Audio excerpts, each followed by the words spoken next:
Okay, so today we're going to be going through everything that's wrong with the Miata. There's honestly a lot more than I initially realized when I bought it. It's all actually kind of fun and super easy to fix. Yeah, I guess there's no better way than to just get started with everything that's like visual. I'm going to start with, I think. Okay, it is insanely windy right now, but we got to get the video out anyways. So yeah, let's start off here, I guess.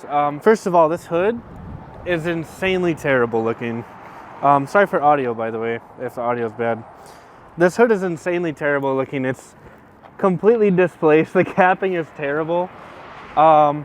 This headlight here is kind of damaged, and the last owner tried to put Bondo here because this is metal. The hood is very displaced. I think it's because of the hinges. The hinges are not very good. This car was originally in a minor front end accident. So this is a new bumper on here with a decent paint job. And then the fenders, I think the fenders are aftermarket because they are very, very flimsy.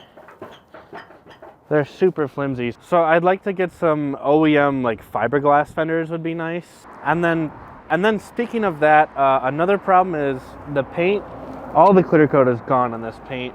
So all the stuff that does have clear coat left on it is stuff like the brand new bumper and the brand new fenders, but they did an awful job painting this one. So there's like no glare to it at all. There's no clear coat. And then on the back end here, on the back we actually have some cracking going on here. I'm not sure if I should try to fix that myself. Jeez, it is so windy, oh my gosh. But also this bumper has some pretty nasty scuffs in it.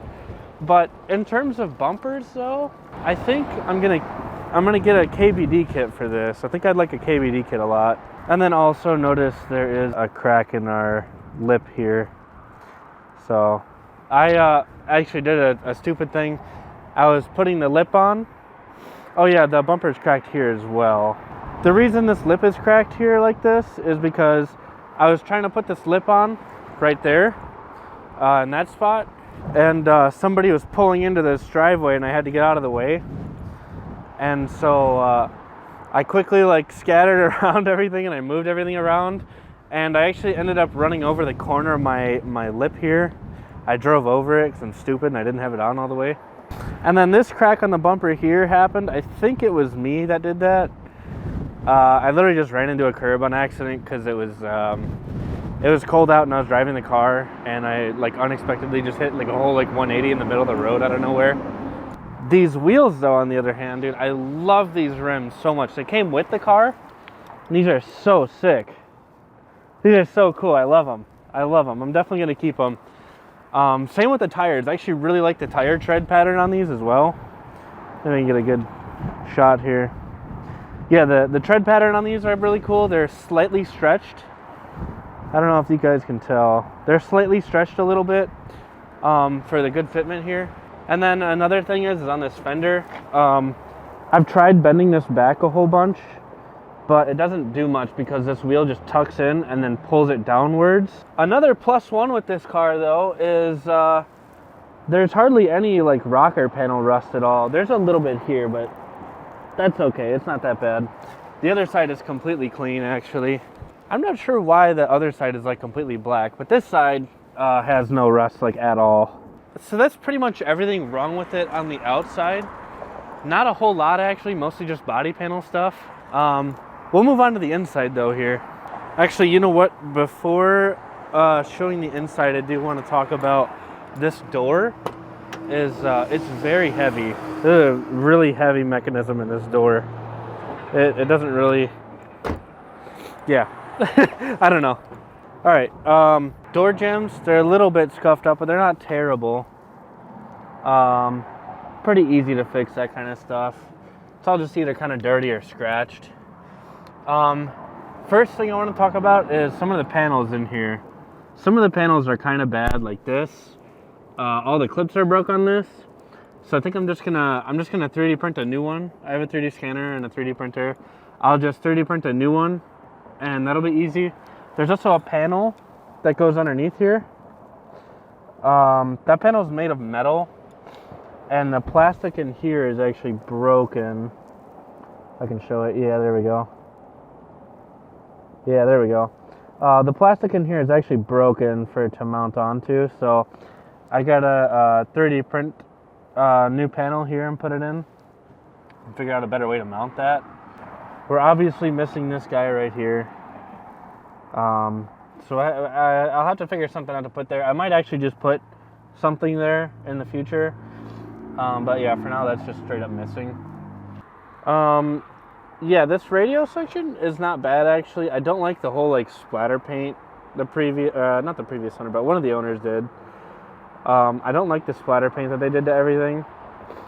So I'm probably gonna try to get rid of that if I can, or I'll just buy a new one. But it's gonna be a lot harder because these doors actually have the same thing. They have the same splatter paint on them, so I don't know. I really don't like the splatter paint at all. It doesn't really make any sense. Okay, I'm gonna move over to the trunk here. There's not really a whole lot of bad stuff going on in the trunk, but a couple things I do want to talk about with the trunk.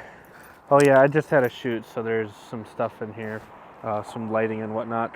But that doesn't really matter. There's no lining in this trunk at all. I'm sure you can see. There's no lining in the trunk whatsoever. And there's also a battery in here that's a little bit too big. It's too big of a battery, so I had to just strap that in for now. That's the whole trunk. Not really that bad at all. Yeah, so moving on to the engine bay. There's actually not a whole lot going on that's all that bad. First things first that I don't like is there's literally a hot air intake. I'd rather have the box. There was originally a box here, and this explains a problem that I've been having for a while that I finally fixed. There's a box right here usually for the air intake, but they've completely deleted the box, and they put a cone on the intake instead. And because they did that, they had to extend this wiring, because this wiring is only like up to here usually. So they had to extend the wiring, and they actually did a horrendous job with the wiring. And I didn't know this because they did a really good job wrapping the wire.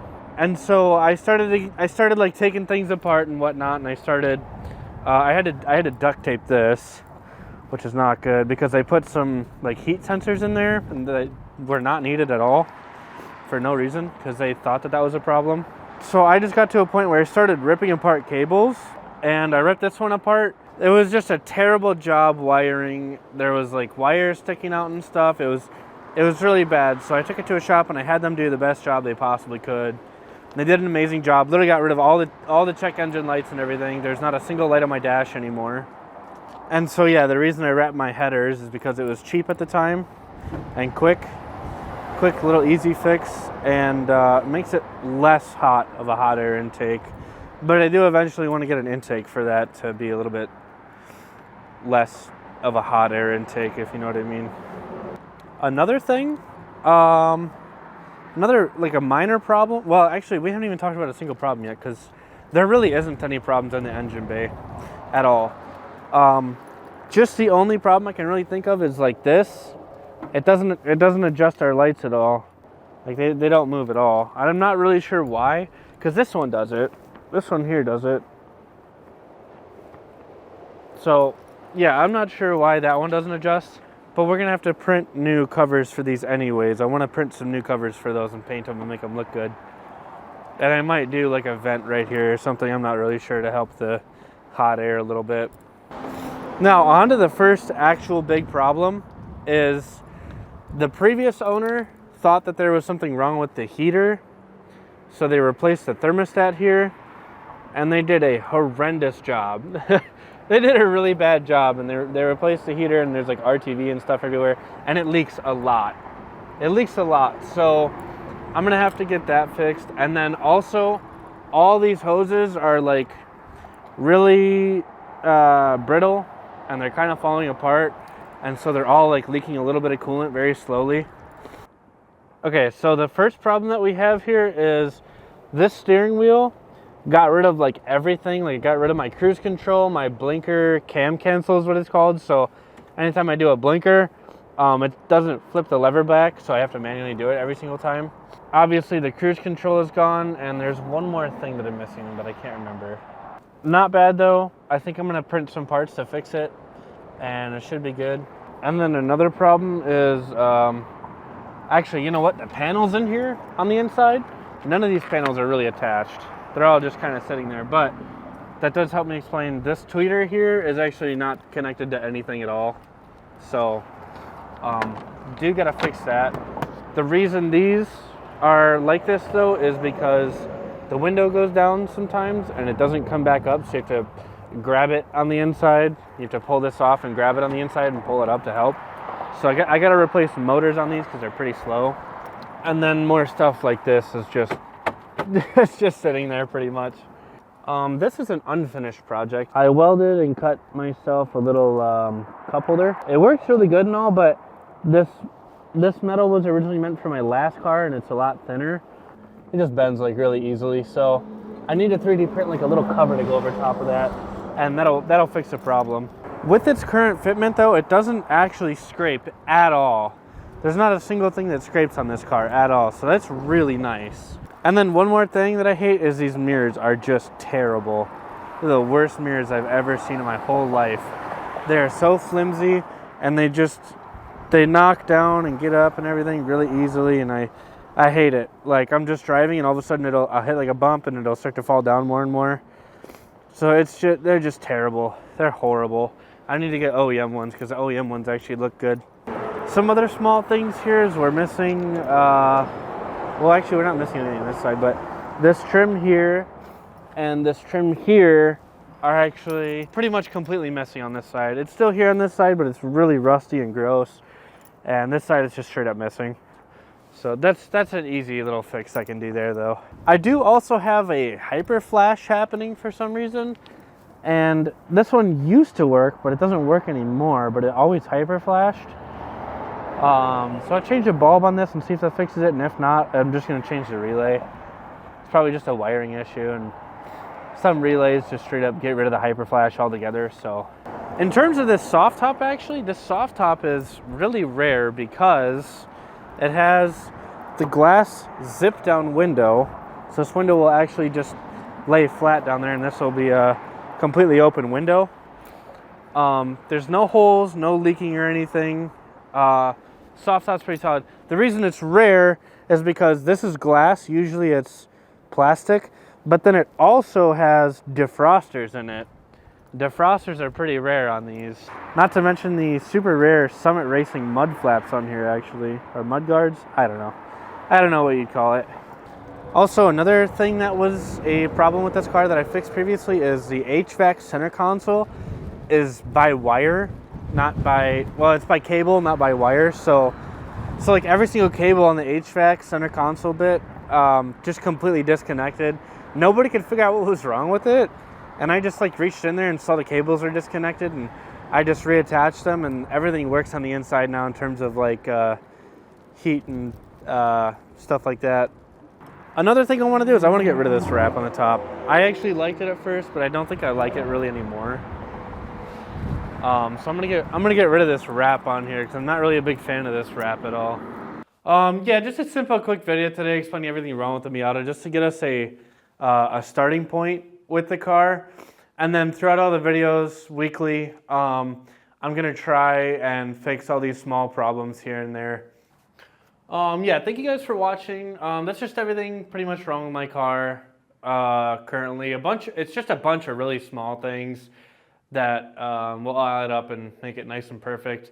But yeah, I'll see you guys in the next one, posting weekly. So yeah, just keep an eye out.